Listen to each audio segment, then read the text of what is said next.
Cell गुरु show में आपका स्वागत है। आज बहुत ही इंटरेस्टिंग शो होने वाला है and I really mean it. शुरू करेंगे सैमसंग F62 के साथ। सैमसंग का ये बिल्कुल ही डिफरेंट प्ले है बिकॉज एक ऐसी प्राइस पॉइंट और कैटेगरी में वो जा रहे हैं जहाँ पे बहुत ही महारथी ऑलरेडी हैं people and brands that are very well established. तो सैमसंग F62 जिसके बहुत सारे इंटरेस्टिंग पॉइंट्स हैं जैसे कि 7000 mAh बैटरी है, इंटरेस्टिंग स्पेक्स हैं। फिर चलेंगे towards the Moto E7 power. ये फोन है जो मेरे हाथ में, और ये एक इंटरेस्टिंग फोन है क्योंकि जब भी पावर का नाम यूज होता है, चाहे मोटो करे या कोई और जो करे, हमेशा होता है about the fact that one of the main USPs is the battery life. लेकिन अब जो दूसरे फोन आ गए हैं जैसे कि सैमसंग का F62, इसमें कोई पावर का नाम नहीं है, कोई ब्रांडिंग नहीं है, लेकिन it has a 7000 mAh battery. तो इसमें तो इतनी बैटरी लाइफ है नहीं। So what defines a phone to be actually having great battery life, उसके बारे में बात करेंगे, रिव्यू करेंगे। Then we move on to something that I am now going to start doing very regularly। आपके वहाँ बहुत सारे सवाल होंगे आपके मन में about a particular brand, क्योंकि हर ब्रांड की there are things that you love and things that you hate। तो Xiaomi के top management, all the top 3 people in Xiaomi, उनके साथ आज बात करेंगे। We'll actually find out, बड़े टफ क्वेश्चन मैंने पूछे उनको, like what was the biggest challenge out here when you came in? आप इतने छोटी सी कंपनी थे, no one knew you। ये जो कंफ्यूजन है जो आजकल आपने किया हुआ है, पोको क्या है, रेडमी क्या है, मी क्या है, इसका क्या डिस्टिंक्शन है आपके पास, जो आप ये एडवेयर और ब्लोटवेयर अपने फोन्स में आप डाल देते हैं, उसका क्या सोल्यूशन है। तो बड़े टफ क्वेश्चन मैंने पूछे। So we'll talk about that and a whole lot more. शुरू करेंगे आज with our top story, Samsung F62। बहुत इंटरेस्टिंग फोन है, एक्साइटिंग फोन है। जब से इसके रूमर्स आने शुरू हुए, people have been talking about it. 7000 mAh इसमें बैटरी है, बहुत अच्छी स्क्रीन है, good optics, so all the things are good in around 22,000-23,000 rupees इसकी प्राइस है। सो Samsung playing the aggressive game. तो शुरू करेंगे with taking a look at this phone. ये हमारा रिव्यू है। अगर स्मार्टफोन मार्केट की बात करें तो मिड रेंज सेगमेंट में जबरदस्त कंपटीशन है। अब इस सेगमेंट में Xiaomi और OnePlus का मुकाबला करने के लिए सैमसंग लेकर आया है एक और नया स्मार्ट F62। सैमसंग F62 में आपको मिलेगा कैलिस्टिक पैक जो प्रीमियम फील नहीं देता है।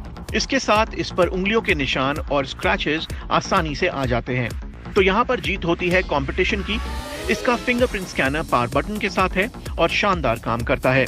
सैमसंग F62 में 6.7 इंच का सुपर एमोलेड डिस्प्ले है जो स्टनिंग है।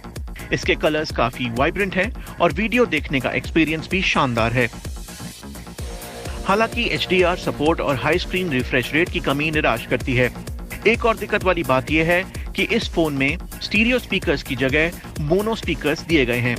इस फोन में क्वाड कैमरा सेटअप, 64 मेगापिक्सल का मेन शूटर, 12 मेगापिक्सल का अल्ट्रा वाइड लेंस, 5 मेगापिक्सल का मैक्रो लेंस और एक डेप्थ सेंसर है।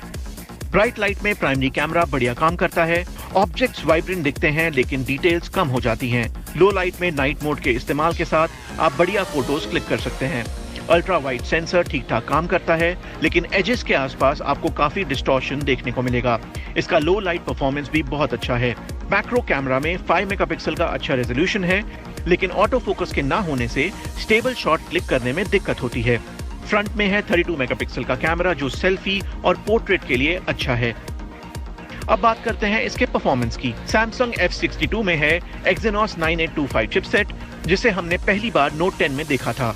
इसका परफॉर्मेंस काफी अच्छा है और डे टू डे यूसेज में बिल्कुल परफेक्ट है। ये प्रोसेसर 2 साल पुराना हो चुका है और हमने हेवी मल्टीटास्किंग के दौरान कुछ स्टटर्स नोटिस किए। साथ ही गेमिंग के दौरान फ्रेम रेट भी कई बार डिप हो गई। इस फोन का एक और बड़ा सेलिंग पॉइंट है बैटरी लाइफ। इसमें है 7000 mAh की बैटरी जो सिंगल चार्ज के साथ कई दिनों तक चल सकती है। हमारी टेस्टिंग के दौरान इसकी बैटरी आराम से 2 दिन चली। इस फोन के साथ आपको 25 वॉट का चार्जर भी मिलेगा। ये फोन Android 11 पर काम करता है और इसके टॉप पर आपको मिलेगा One UI स्किन। और अब सेल गुरु का फैसला। कुल मिलाकर सैमसंग F62 बहुत स्पेसिफिक यूजर को ही अपील कर सकता है। कैमरे के साथ इसका परफॉर्मेंस अच्छा है लेकिन बैटरी लाइफ ही इसका स्टैंड आउट फीचर है। 6GB रैम और 128GB स्टोरेज वेरिएंट के लिए इस फोन की कीमत है 23,999 रुपए। 8GB रैम के लिए इस फोन की कीमत है 25,999 रुपए। चलते हैं अपने अगले रिव्यू में, मोटरोला का E7 पावर। शुरू में मैंने कहा एक टाइम पे जब पावर का नाम यूज होता है तो लोग बोलते हैं हाँ इसमें बैटरी बहुत ही अच्छी होगी, लेकिन ये आज का क्या नया डेफिनेशन होगा जबकि सैमसंग के अब 2 फोन्स निकल चुके हैं जिसमें 7000 mAh बैटरी है, किसी और ने अभी तक इसको टच नहीं किया है।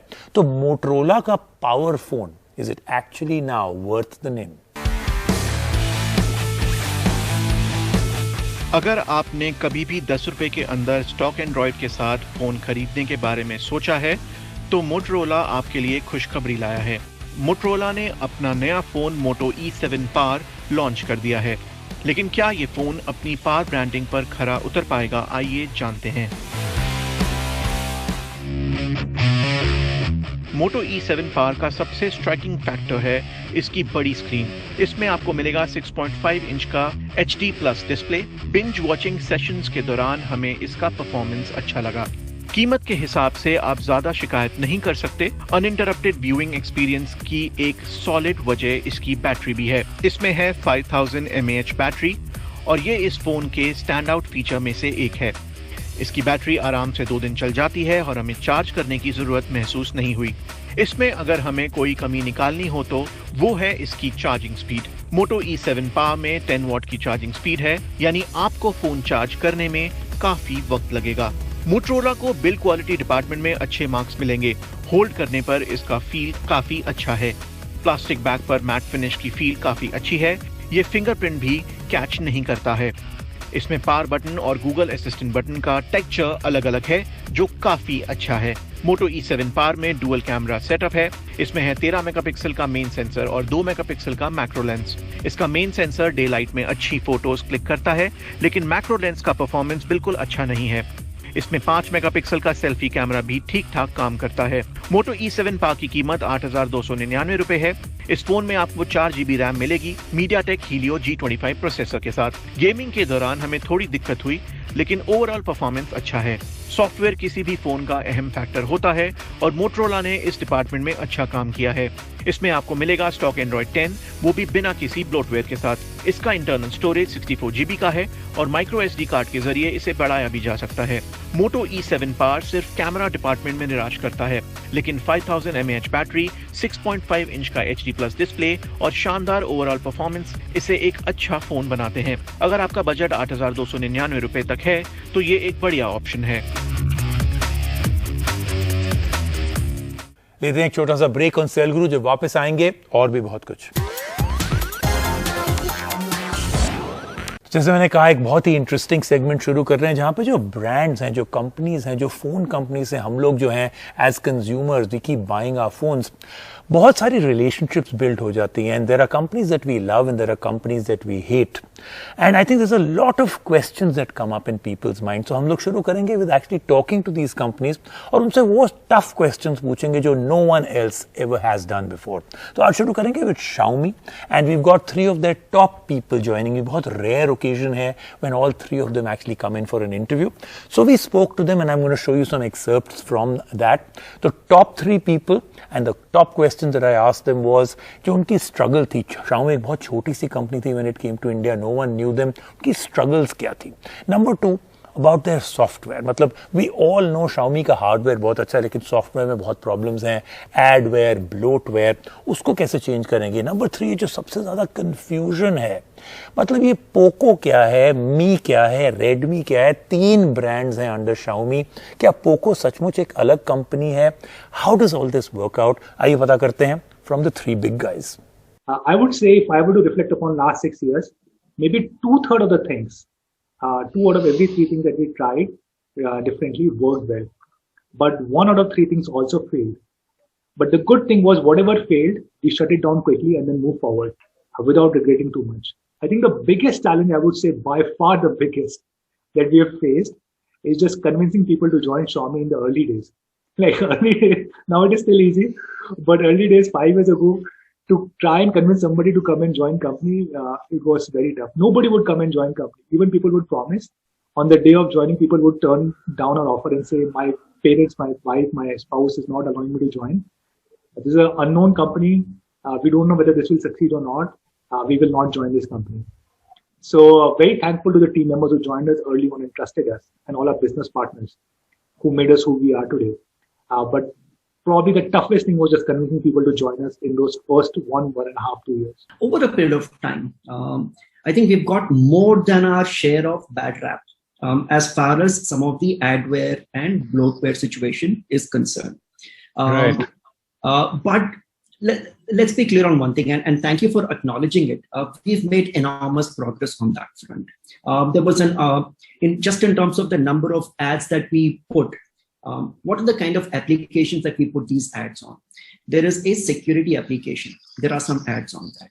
There is a themes application. There are some ads on that. But what is the reality? If you download a smartphone cleaner app from the Google Play Store, and if you download it for free, of course, it's going to be ad supported. If you download like a wallpaper app from the Google App Store, and that specific app is free, of course, it's going to be ad supported. So honestly, we're not doing anything fundamentally different from stuff that's already exists. And here it's important to distinguish between the core apps and the support apps, right? The core apps are stuff like camera, like gallery, like phone, like messaging, and so on and so forth. And we have no ads there, right? That has to be extremely clear to all of us. There are no ads on the core apps. The last two flagship devices that we launched, which is the Meet NI in January and the Meet NT and Meet NT Pro in October, I think both of those devices, have been appreciated in the market, and both of them again have been manufactured here in India. I think starting 2020, we very clearly announced that we definitely have a distinct roadmap for Mi as a lineup. So I think starting 2020, we said that with the Mi series, we are going to be going a lot more premium. In the beginning of last year, I think January last year, 2020, is when we announced that Poco from now onwards is going to be an independent brand. What does it mean? It means that Poco will have a separate product team, will have their own separate sales and marketing team, will manage their own operations end to end. If we help them, of course, Poco will have to pay for it just like as a client and a customer. And everything will be done at an arm's length distance between Poco and Xiaomi, which is Mi and Redmi. And that continues till date. Where Poco is run completely independently of what the Xiaomi operations and Xiaomi product portfolio is. तो ये था इस हफ्ते का cell गुरु show, और ये जो promise है मेरा that we'll keep doing this, जो टफ क्वेश्चंस मैंने पूछे, वील कीप चूजिंग कंपनीज, और आप भी मुझे इसकी में मदद कर सकते हैं. Let me know which is the next company that you want me to talk to, और क्या है आपके सवाल. आपको मिलूंगा अगले हफ्ते सेल गुरु पर.